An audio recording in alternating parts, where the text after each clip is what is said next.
à tous, vous êtes sur ETV Guadeloupe, bienvenue dans cette édition.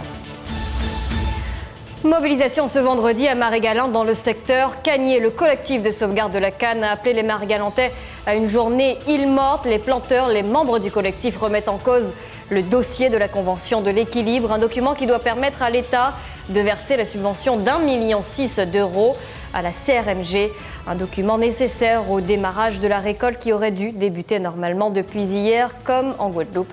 Notez également qu'aucune date n'a été programmée concernant le démarrage de la campagne sucrière en Guadeloupe suite à l'échec des négociations entre ouvriers de l'usine et la direction. On parle économie. L'organisation du MEDEF Guadeloupe a convié la presse à l'occasion de son petit déjeuner, un rendez-vous en présence des entrepreneurs guadeloupéens. Ils ont échangé sur des sujets en lien avec l'économie. Il a été question d'économie digitale, des engagements et des actions de l'UDE-MEDEF. Il a été question également du lancement du projet France Outre-mer 2020. Images et interviews de Mario Moradel et de Daniel Héraville pour ETV Guadeloupe. Non seulement on va passer vite, mais on est en retard. La Réunion a porté, je dirais, le digital déjà depuis un certain nombre d'années. Aujourd'hui, nous devons, pour nos jeunes, et créer les conditions d'emploi, je dirais, pour nos jeunes dans ce domaine, faire en sorte que nous puissions porter très vite toutes les actions vers la digitalisation. C'est pour ça que nous avons, le 24 janvier, signé avec EDF à Paris un protocole qui fait que EDF va s'intégrer et va participer à la réflexion, à l'organisation, mais aussi à ce mouvement, je dirais, de la mise en place pour nos jeunes des conditions pour que nos jeunes puissent aller vers la digitalisation. Non, moi je suis un homme pressé. Aujourd'hui, aussi bien la région que le département, je dirais, ont fait les efforts qu'il fallait, je dirais, dans ce sens. Mais je souhaite aller plus vite dans ce domaine-là. Parce que c'est l'entrepreneur de demain, c'est la création d'emplois d'aujourd'hui. Et si nous loupons la marche de la digitalisation, nous serons encore en retard. Donc il faut qu'on arrête, quoi. Économie toujours, la compagnie aérienne low cost, la norvégienne Air Shuttle, a réalisé un bénéfice net de 128 millions d'euros. C'est ce que révèle le dernier rapport d'activité publié au mois de février. C'est le résultat d'une activité boostée par les marchés intercontinentaux espagnols et britanniques, mais aussi, il faut noter, celui du récent marché des Antilles françaises qui a également joué son rôle. La norvégienne est la 3e plus grande compagnie low cost en Europe et la 6e au monde. Tout autre chose à présent. Avez-vous déjà entendu parler du carnaval des déchets? Eh bien, on en parle sur ETV Guadeloupe. Il s'agit en fait d'une opération de sensibilisation à la gestion des déchets, à leur valorisation par le recyclage. C'est une première édition, elle est pilotée par le CIVAD. Et pour en parler avec nous sur le plateau de TV, le directeur de cabinet en charge de la communication et de la gestion des ressources humaines du CIVAD. Bonsoir Francine Berchel. Bonsoir. Cette édition a un aspect particulier puisque les scolaires participent et ont participé à l'événement. Et c'est important. Tout à fait. C'est important pour nous, c'est même fondamental, puisque ces publics scolaires, les classes de maternelle, de primaire, du collège que nous avons reçus donc depuis hier, quasiment en fait 800 élèves, sont de véritables fers de lance de la politique de valorisation que porte le syndicat de valorisation des déchets. Pour nous, ces jeunes sont des relais, sont des ambassadeurs, parce que nous comptons sur eux pour pouvoir véhiculer les bons gestes et les messages de valorisation des déchets. Ils ont quel âge et avec quel mot justement on va sensibiliser cette jeunesse au recyclage et à la valorisation des déchets? Écoutez, on a reçu en fait des tout petits, donc de 2 ans et demi, 3 ans. Est-ce qu'ils sont réceptifs justement Ils sont tellement curieux, ils ont tellement de questions, ils sont tellement enthousiastes et ils ont surtout eu beaucoup de mal à nous laisser, beaucoup de mal à nous quitter parce qu'ils ont appris énormément de choses aux côtés donc des acteurs associatifs présents comme Ecolook, comme à Passerelle, comme Casabroc, comme Arguecup. C'était quelque chose de passionnant et on a eu la chance d'avoir des interlocuteurs qui étaient tout à fait à portée donc des enfants ainsi que des plus grands parce qu'il y avait des collégiens quand même de 14, 15 ans et là en fait on utilise un autre langage mais l'essentiel étant que chaque cible de public puisse comprendre véritablement ce que nous souhaitons faire passer. Oui, on est en pleine saison carnavalesque. Est-ce qu'il y a un lien entre justement entre le carnaval des déchets et le carnaval? Tout Tout à fait, parce qu'on est en plein dedans. Alors, le carnaval, c'est une période particulière de liesse où les carnavaliers font un travail remarquable. Ils ont véritablement une pratique rodée donc, sur le réemploi, sur le fait de transformer des matières que l'on considère comme des déchets. C'est un clin d'œil, c'est un clin d'œil, voilà, un petit coup de chapeau aux carnavaliers. Et c'est aussi pour nous la manière donc, de dire que l'on peut transformer. D'ailleurs, sur le site de la Gabarre, le CIVAD, nous transformons déjà un certain nombre de déchets. Et puis, c'est aussi un appel à l'ensemble de la population sur le fait de trier. Il faut continuer à trier, il faut intensifier. Et puis, au-delà du tri, on dit, nous, que la meilleure valorisation, c'est celle qu'on ne fait pas. Le meilleur déchet, c'est celui qu'on ne produit pas. Donc, quelque part, consommer de manière intelligente, éviter trop d'emballage. L'événement a déjà commencé. Demain, c'est la dernière journée. Comment on se situe? Comment les choses ont démarré? Et quels sont vos derniers objectifs, peut-être? Alors, c'est une première édition. Ça a démarré très fort. Nous sommes particulièrement satisfaits. Près de 800 enfants, près de 900 personnes, y compris les enseignants, les parents, en fait, bénévoles, accompagnateurs. Et demain, nous attendons un autre public, nous attendons le tout public, donc monsieur, madame, tout le monde, vous, les voisins, les amis, les familles. C'est gratuit, il faut juste être au bon endroit, au bon moment. Et le rendez-vous demain, c'est sur le site de la Gabarre, à Grand Camp, à 9h. 9h du matin. D'accord. Et de 9h jusqu'à 12h. Donc une matinée, une journée en tout cas ponctuée d'ateliers de sensibilisation, de dialogue, d'échange. Voilà, c'est une matinée, donc de 9h à midi, consacrée donc à l'échange, à l'information et également à la visite de nos installations. Parce que c'est une vraie curiosité que de visiter, par exemple, une installation de stockage de déchets non dangereux. Ça va démystifier, ça va permettre en fait à nos concitoyens de comprendre ce que deviennent leurs déchets. Quand ils quittent chez eux, qu'ils arrivent sur la Gabarre, qu'est-ce qu'on en fait? Comment on fait? Et je crois que c'est véritablement une curiosité à découvrir. Et c'est pour ça que nous appelons donc l'ensemble de la population à nous rejoindre demain sur le site de la Gabarre. Merci beaucoup Francine Berchel d'avoir répondu à nos questions. Et c'est un événement que nous allons suivre sur ETV Guadeloupe. L'actualité nationale, elle est sportive. Le jugement est tombé en fin de matinée ce vendredi dans le procès de Julio Colombo et de 14 autres prévenus au tribunal correctionnel de Marseille. L'ancien défenseur de Montpellier, originaire de Saint-Claude en Guadeloupe, a été condamné à 6 ans de prison ferme dans le cadre d'un vaste trafic de drogue où 180 kilos de résine de cannabis avaient été échangés contre 89 kilos de cocaïne. Julio Colombo est incarcéré depuis juin 2015 au centre pénitentiaire de Villeneuve-lès-Maguelone dans le département de l'Hérault. La campagne présidentielle est repartie cette semaine en dépit des soubresauts et rebondissements de l'affaire Fillon. Mais cette semaine est aussi marquée par les attaques dont Emmanuel Macron est l'objet. On lui reproche entre autres sa déclaration sur la colonisation en Algérie, son propos sur les humiliations qu'auraient subies les partisans de la Manif pour tous et surtout l'absence de son programme qui tarderait maintenant à venir. Alors Emmanuel Macron, un candidat sans programme, c'est l'édito de Blaise Manjiwa.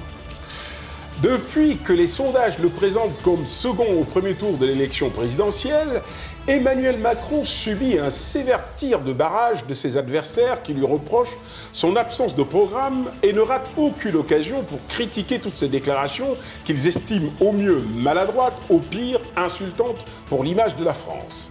À les entendre, Emmanuel Macron serait un pur concept marketing et ne voudrait remporter l'élection présidentielle uniquement que sur son image. Absence de programme? Vraiment?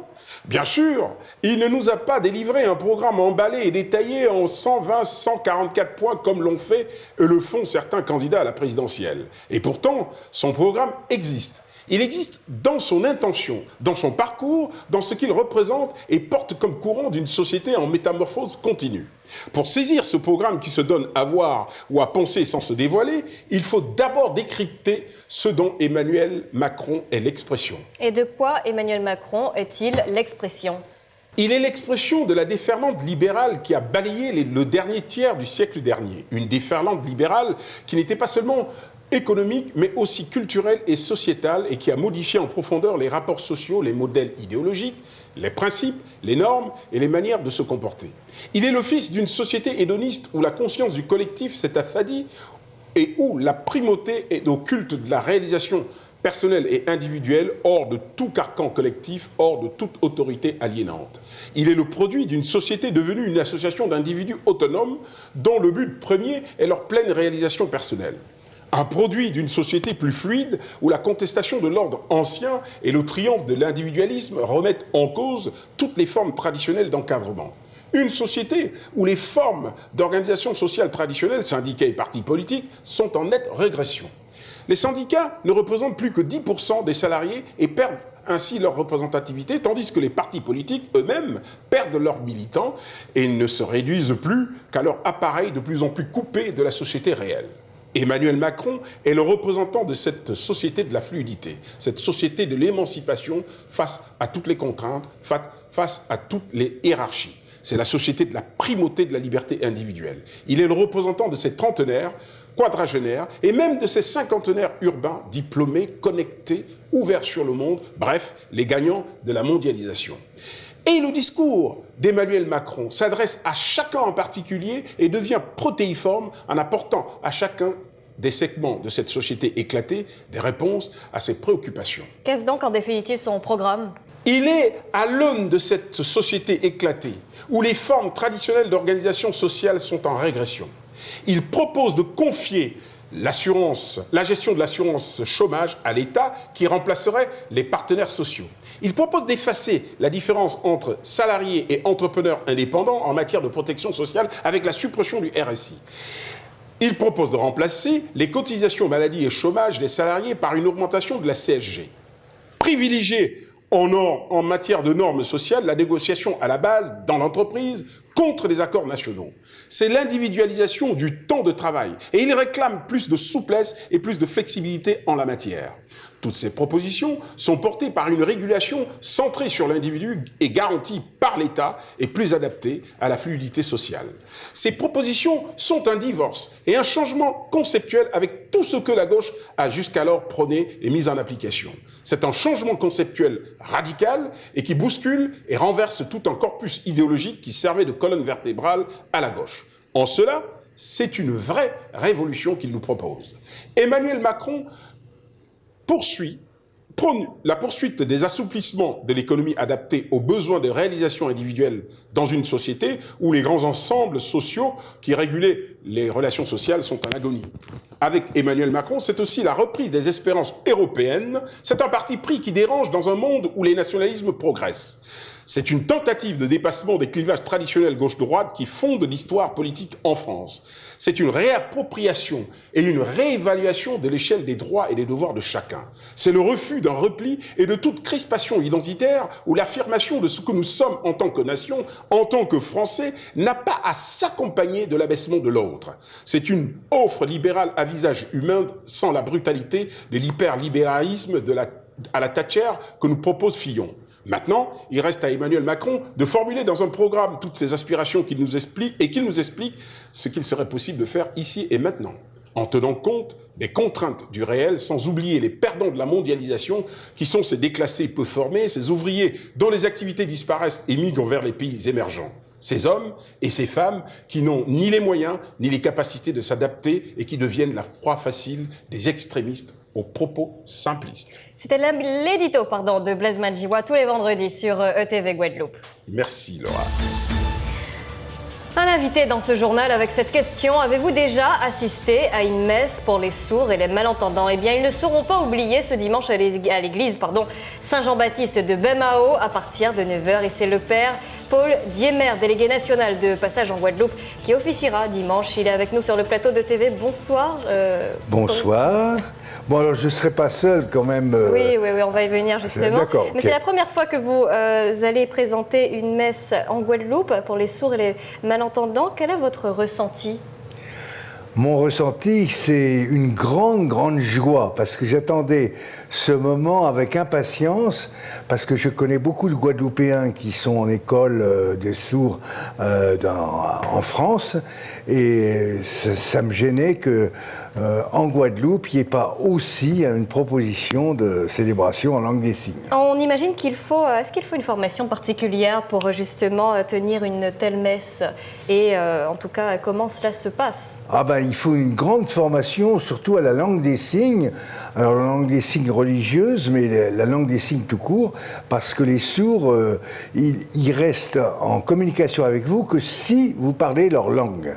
et si vous voient exprimer un peu votre joie, vos soucis et tout ça avec leur langage. Comment, je veux dire, avez-vous choisi justement de proposer, en tout cas de présenter des messes pour ces personnes Oh bah c'est pas très difficile, hein, parce que moi je suis l'aîné d'une famille de 6 enfants et mes 2 derniers frères sont malentendants et j'ai eu l'occasion de marier l'avant-dernier frère Vincent avec une sourde profonde.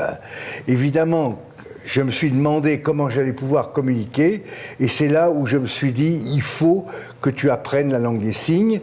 Alors à partir de ce moment-là, j'ai fait des stages en métropole, à IVT, et j'ai fait 10 stages en tout. Je ne suis pas parfaitement au point en langue des signes, mais ça m'a appris quand même à m'exprimer avec mon visage, avec mes mains.